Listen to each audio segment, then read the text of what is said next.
We're here today with Jordan Murry. It is May 22nd. Met Jordan through a mutual contact of mine.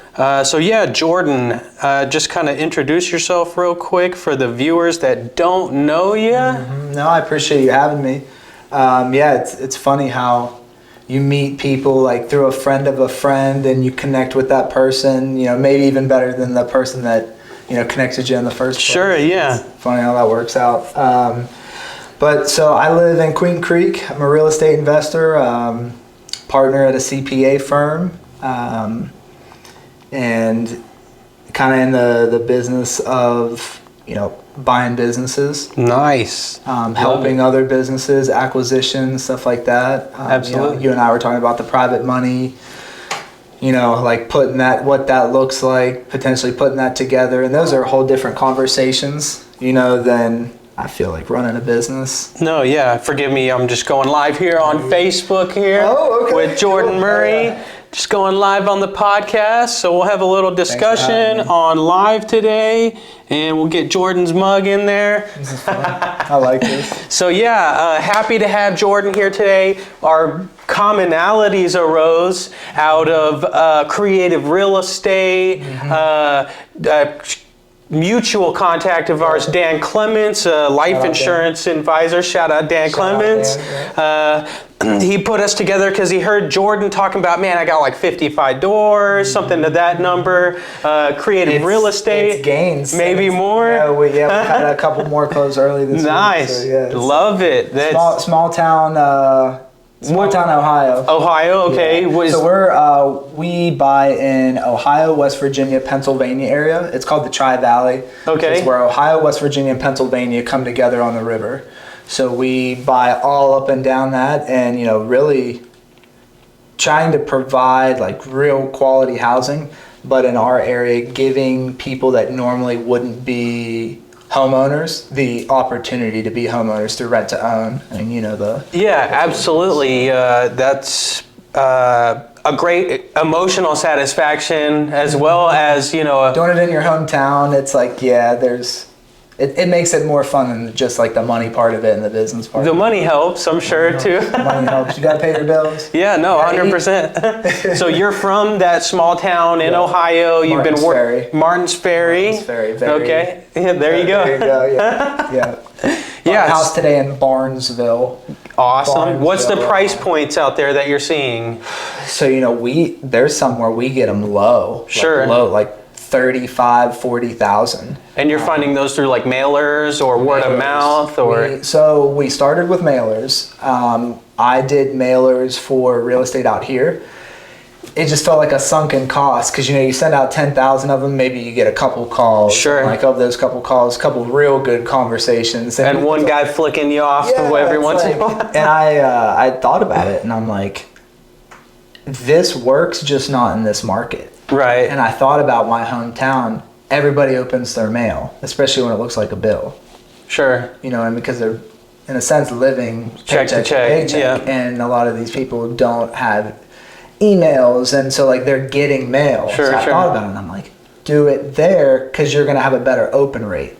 And we've since like tweaked the mailers. I mean, they look pretty clean now to where you have our whole spiel, the price that we'd offer, and a QR code, and the QR code takes them to a website, so it adds validation, and so like that's been built throughout the process. Nice, yeah. So you guys are presenting immediate cash offers at a number price point in the mail, which is for some people that maybe wanting to get into either wholesaling or picking up creative real estate, opportunities, or buying their first property. Having the know-how to be able to include a price in the mailer probably puts you a lot higher than people just send in a mail, we'd like to buy your house.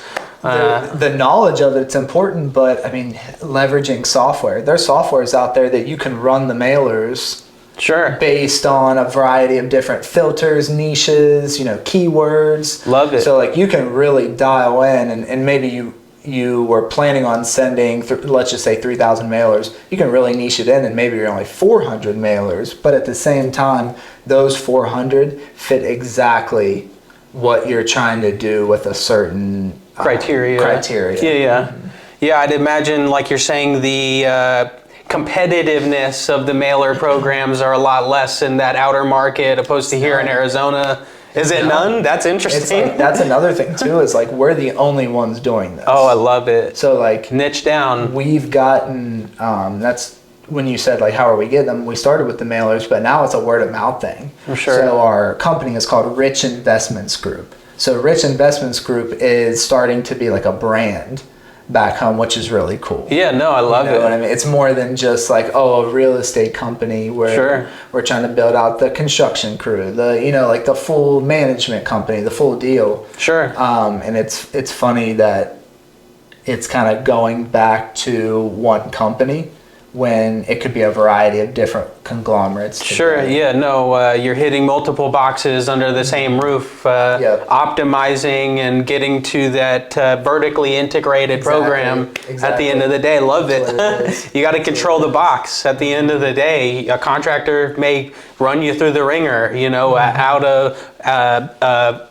different attorney or whoever may run you through the ringer. Those items are definitely extremely important to have your ducks in a row so you can get to that velocity of acquisitions and portray to your investment clients, hey, here's the strategy, here's this cyclical program on every property, and have it all in-house. I love it. To be able to give them the game, like pre-game plan, because you already know, because it's already in-house. 100%. As you know, one of the big differences between here and Ohio is if you needed work, you could find it. Oh, really? How are the labor costs out there? It's not bad, but it's hard to find people. Sure. It's hard to find reliable, consistent, that want to be paid through a business bank account. Right. Want to do not cash only. Dude, there's so many people that and I get you got to do what you got to do. I only do cash, and I only do Cash App or whatever because the courts have my they're getting garnished with something or whatever, child support, whatever the situation is. So they're I can't even. That's the classic laborer, either drywaller or That's for us, it's damn near everything. Seriously, dude.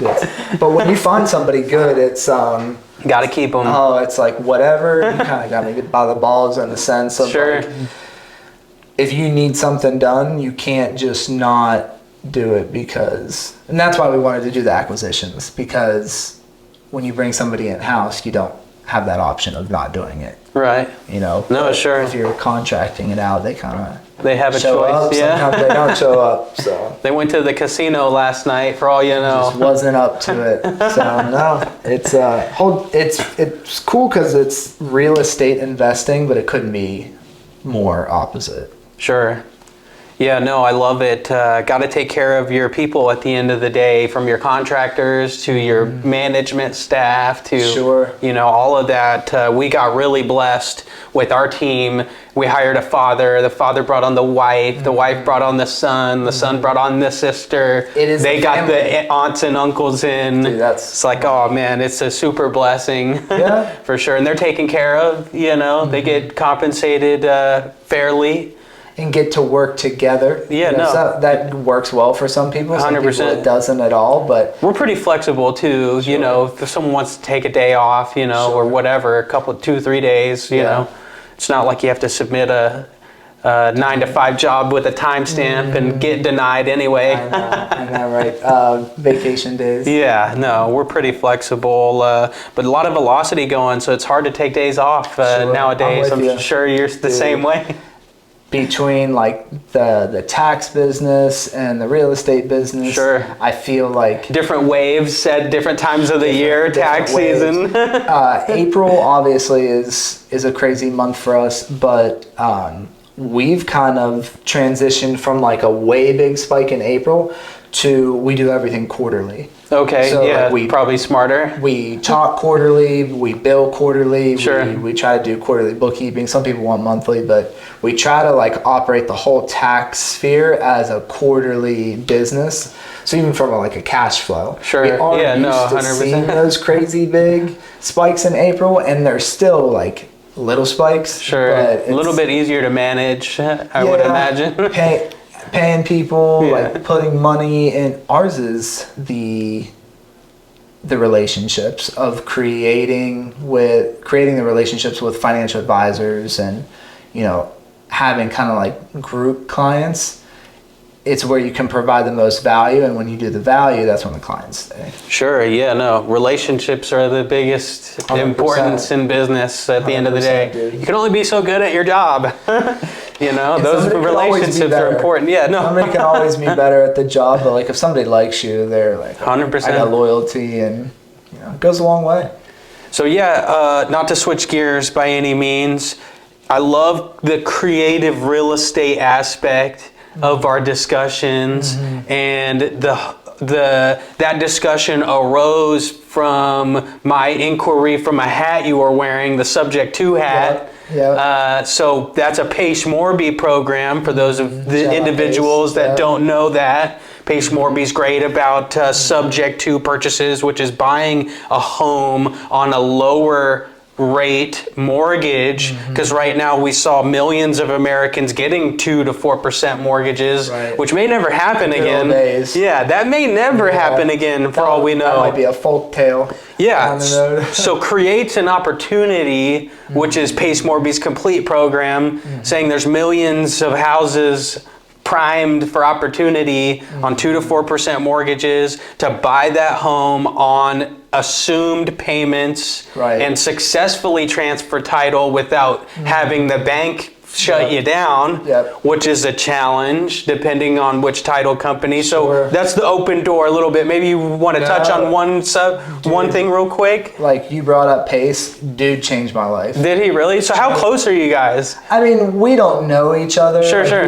We haven't done deals. But you're in his community and active. Yeah, I talk to the people that are closer to him. The funny thing about Pace is, I don't know whether he does it, it's probably not just like a me thing, but like he always, every time I DM him, he'll DM me back. Yeah, that's And I think he does it to everybody, so it's not like a special thing. He may not. I thought about it and I'm like, he's probably picking and choosing a little bit, I would assume. What it is. Right. You know, but like, a couple of times I've sent him a voice note and I'm like, this is a great opportunity. And he'll send me a voice note back. Yeah, that's sick. Just give his 2 cents. But yeah, no, I say changed my life because I think the way he delivers that message, I synced with the best out of like, because you know, there's a lot of guys that do know their shit. Sure, yeah, no. Brett Daniels and, you know, those guys, they know what... Who are the other guys? Just so for maybe some people can go Google them too. I mean... I honestly don't know much about Subject To education. Well, like, that's the thing in Subject To, it really was nobody. It's not that many. Yeah, that's what I was... That's what I just meant, like, real estate investing in general. Like, yeah, no, for sure. I think the wholesale kind of guides you to Brent. Sure. He has his space and Jerry Norton, but... Pace not only the method of like what the content was, but how the content was distributed. I kind of vibed with the best because it's like more direct, like right in your face of like, yeah, sure. Don't be a bitch. Like make 100 calls if you need to make a call. You know what I mean? Like took a more Gary Vee approach almost to a real estate investment platform. Sure. Where it's not self-motivation, but it's about doing deals. You gotta do action. Yeah. Do the thing. No, I love it. And with Pace too, he gives so much info for free. Sure. And a lot of people are like, well, why would you do that for free? And I've heard him talk about it's, if I like fill up everybody else's cup, you know, like it overflows and comes back to me and I get deals from somebody that like if I wouldn't have taught them, maybe they wouldn't have found a 100-unit complex in New Mexico. Or brought it to his attention. I mean? Yeah, so, no, like, for sure. Like, that's why I do stuff for free and I'm like, damn, I wish I could get to that. The old school way of doing business, having everything shielded and guarded and not, you know, for the public's eye and charging for a consultation. Right. Or Pace could do that, you know. Oh, for sure. Maybe that's not so much the way to do it anymore because social media, social media is so rampant. Your information and content can travel so far and wide depending on the... I think, as you were explaining, I think it does go both ways because once you reach a certain level like him, you're going to have a lot of people pay $10K. No, yeah, but they'll pay you $10K without you asking for $10K. They're not coming in saying, oh, what's your price? So he's like, just You're right. kind of thing. It's already validated at that point because they were able to explore the myriad of things that he has to offer at their availability, opposed to having a scheduled meeting or whatever. Did you do the Sub 2 course? Did you? No. So I'm super advocate of Pace Morby's program and Subject 2, but I never went through his the only reason program. I ask is, and not to make it a Pace Morby thing, they did a good job of the Kajabi, and that was my first openness to Kajabi, of like what that was. Yeah, so explain what that is. So I don't even know what that is. Kajabi and I think we're pronouncing it right. Kajabi and like Teachable is very similar to where it's like foldered videos. Oh, okay. To where you could say dealing with a seller that is in foreclosure. Gotcha. And it's just a shit ton of videos of him calling people in that situation. Those education topics for specific deals. Yeah. Like, so if you're dealing with a foreclosure property, you literally just have to go to Kajabi, click foreclosure property, and he just walks you through and the whole watch thing. all those Zoom calls. You love it.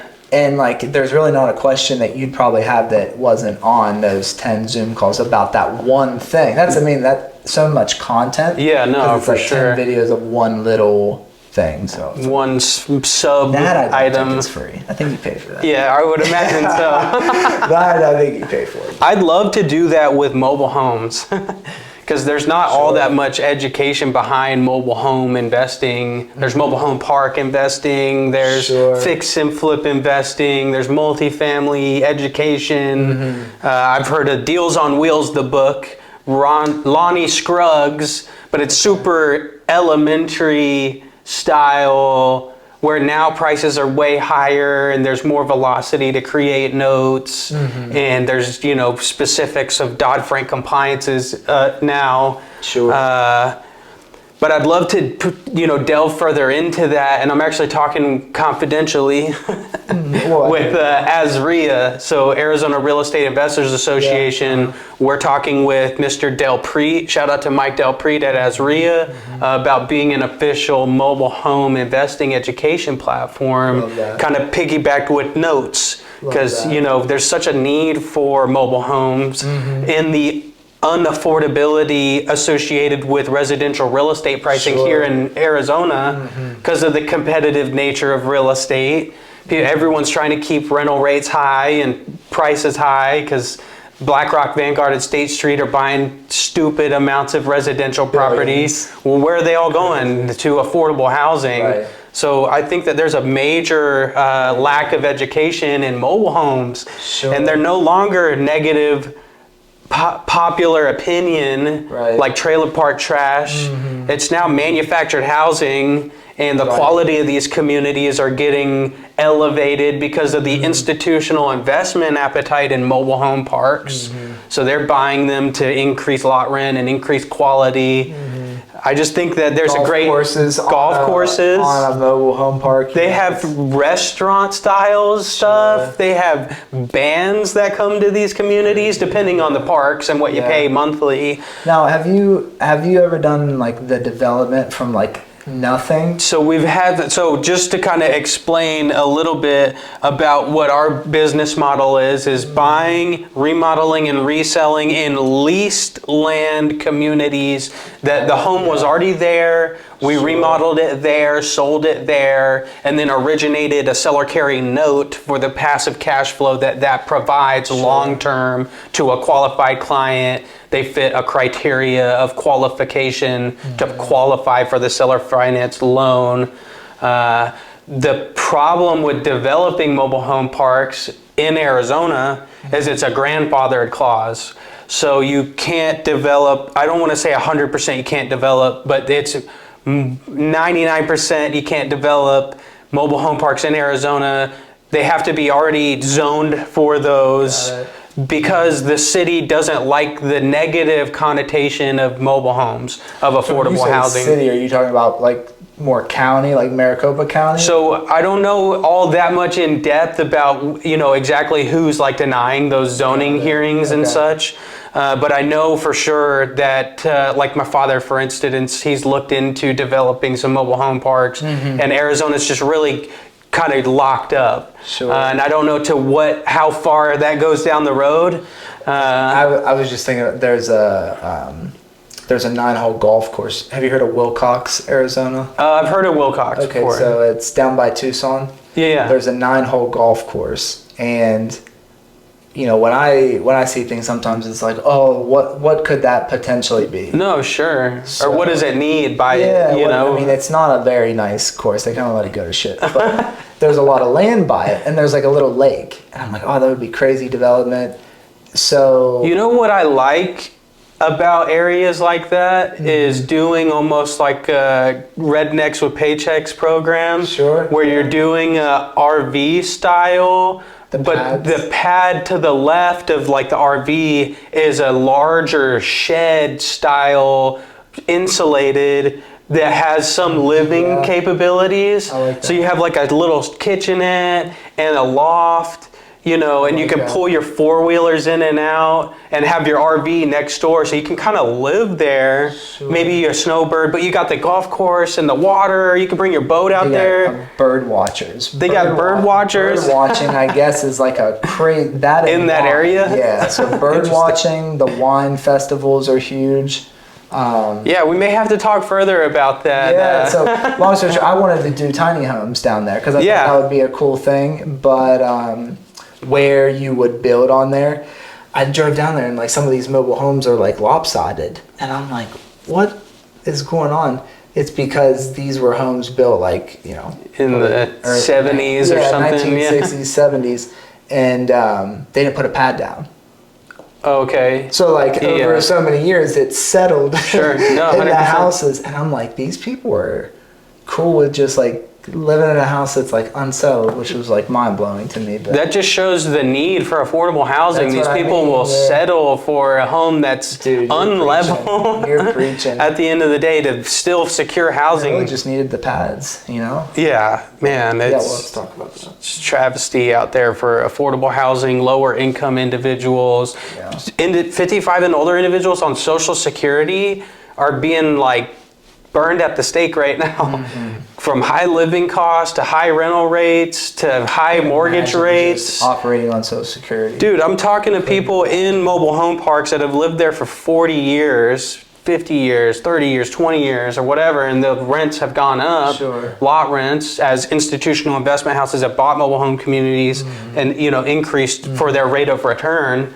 It's pushing out their affordability. Well, now rental rates are so high, they can't even afford to move somewhere else.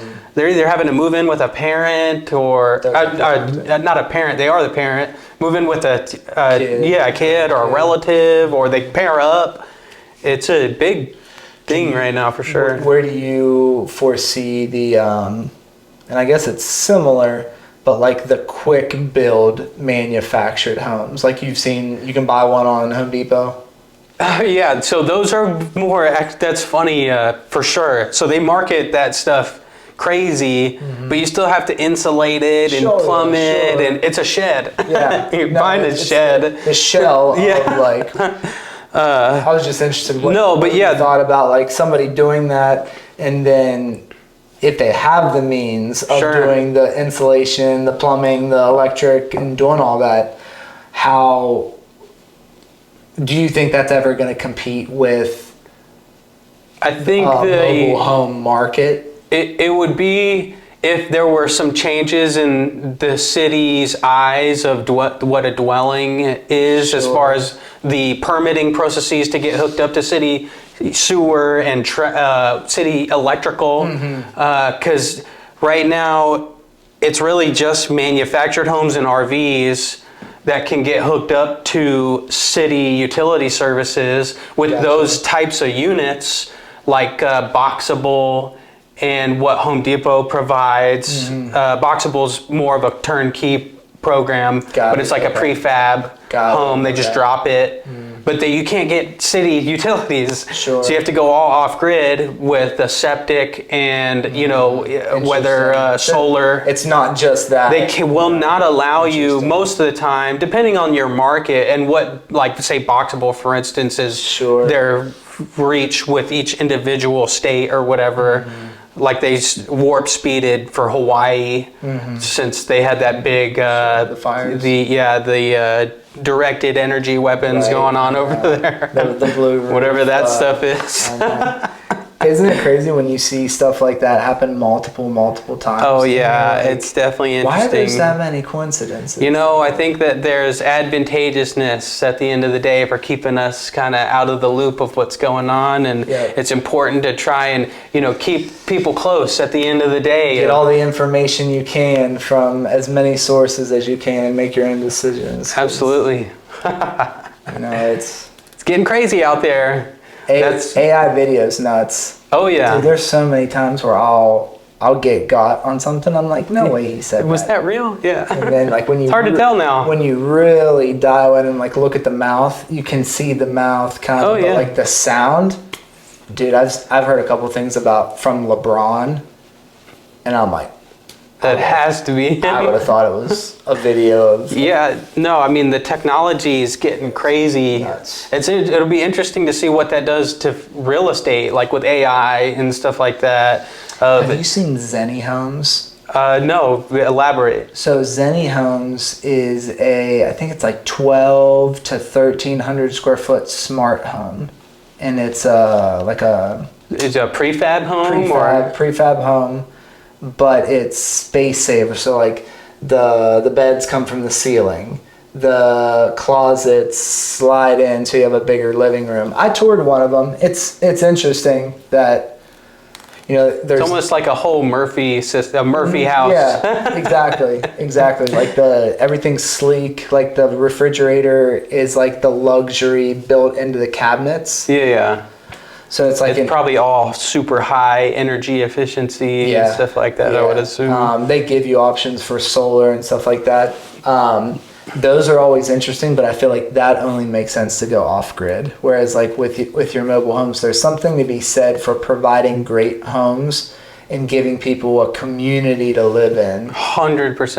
And give them fun shit to do, and like-minded people. I love it. No, that's a great point. Opposed to having to buy a prefab home, go up in BFE, north, go off-grid, develop the property, blah, blah, blah.